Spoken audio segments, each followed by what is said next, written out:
siano malevoli del tutto. Elena Donazzani.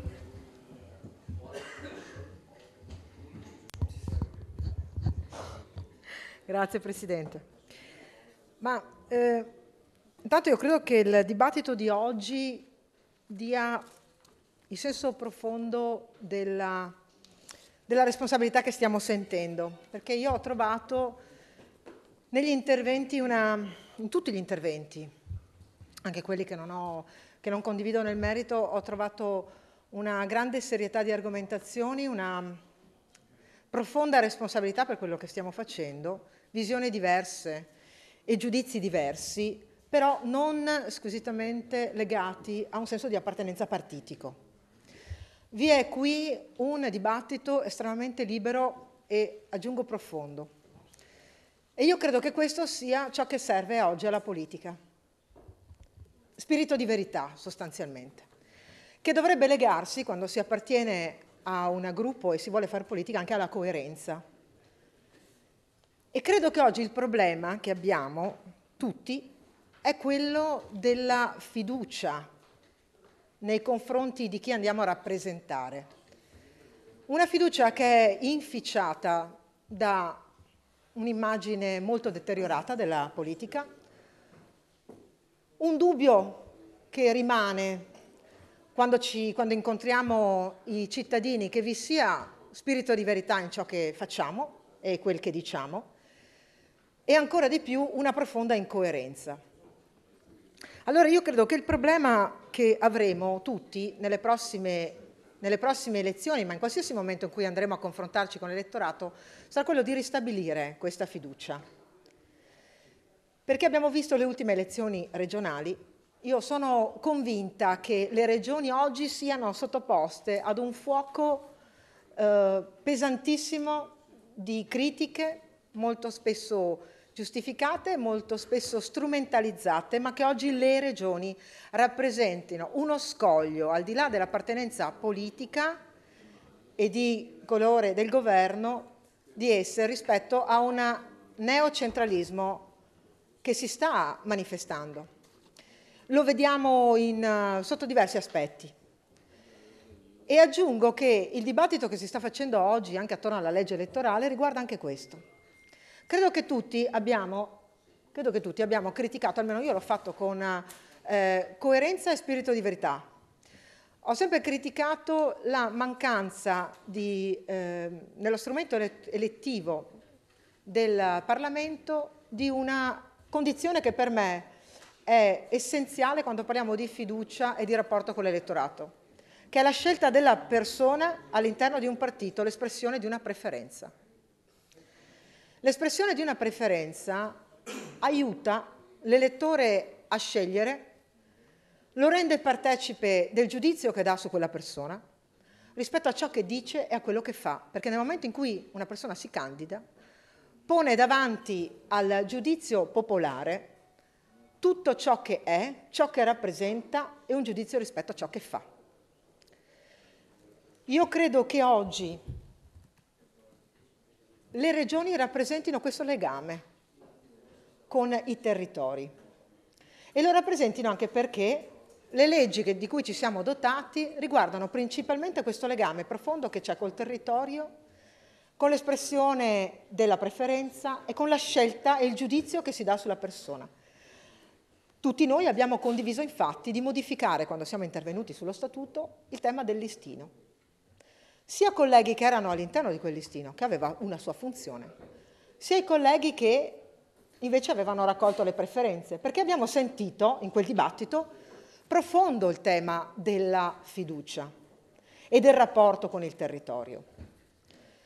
L'altra questione è quella della libertà, cioè io collego questi due grandi temi, nobili temi della politica, quello della fiducia con l'elettorato e quella della libertà.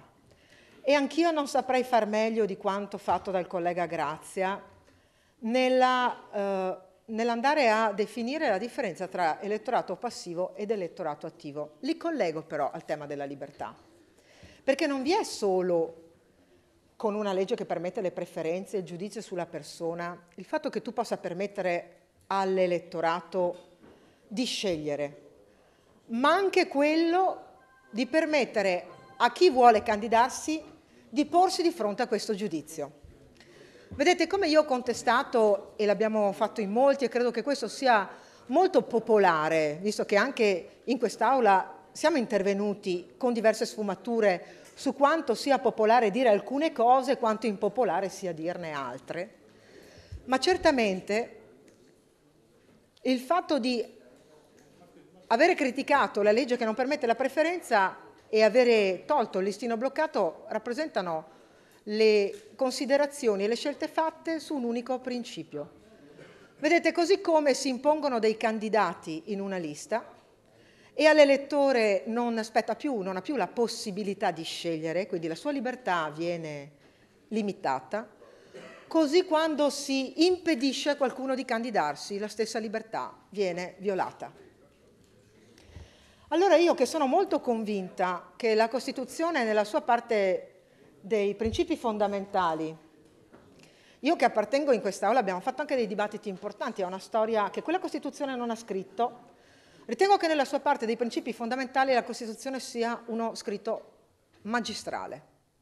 E il primo articolo recita che la sovranità appartiene al popolo, che la esercita nei limiti previsti dalla Costituzione. Per ammissione stessa del Presidente del Consiglio regionale del Veneto, noi stiamo votando tutti emendamenti anticostituzionali.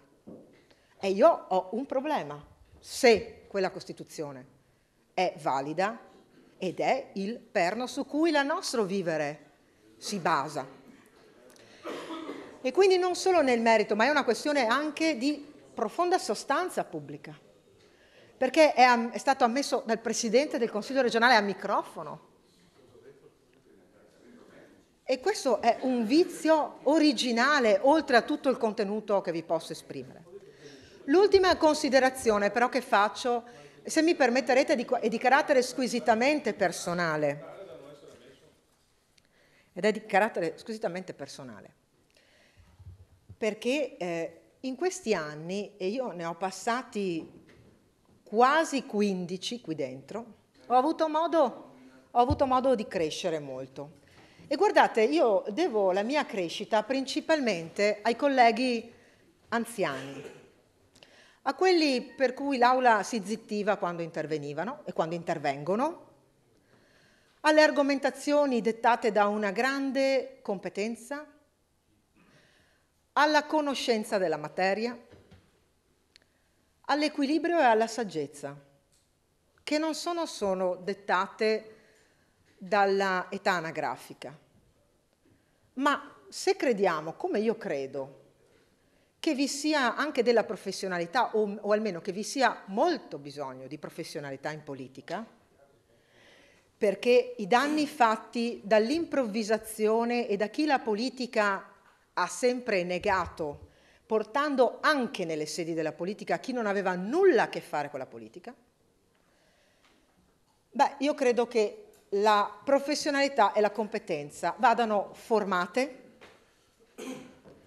vadano riconosciute e non sia un'autoproclamazione di questa professionalità che può fare o meno mettere in giudizio ciascuna persona nel momento in cui decide di candidarsi per amministrare, governare, legiferare. Questo è l'unico mondo in cui la professionalità, per nostra stessa scelta, per la scelta di qualcuno, non viene assolutamente riconosciuta. Eppure credo che quando ci interroghiamo sulla politica di oggi, tutti noi, io che vengo da un'altra storia, rimpiango una politica raccontata di altissime professionalità e di competenze che io ho avuto modo di incontrare anche in quest'Aula.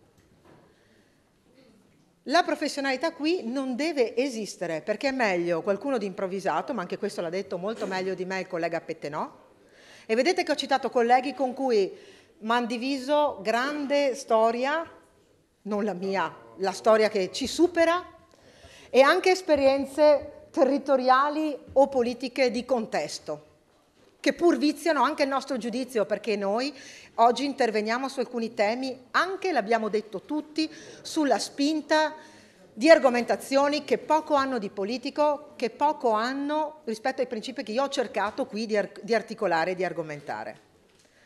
Allora io ho chiesto anche al collega Padrin di non portare in aula questo emendamento, ma non perché è manifestamente anticostituzionale, ma perché viola il principio della libertà, del giudizio.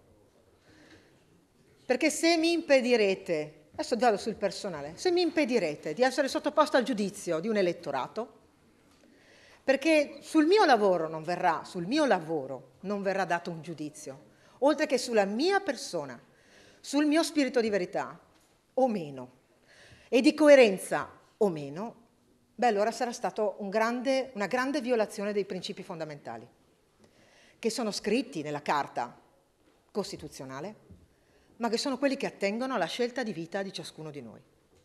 E quest'Aula oggi ha avuto la possibilità e ha la possibilità di argomentare in modo nobilissimo, fuori dalle spinte popolari.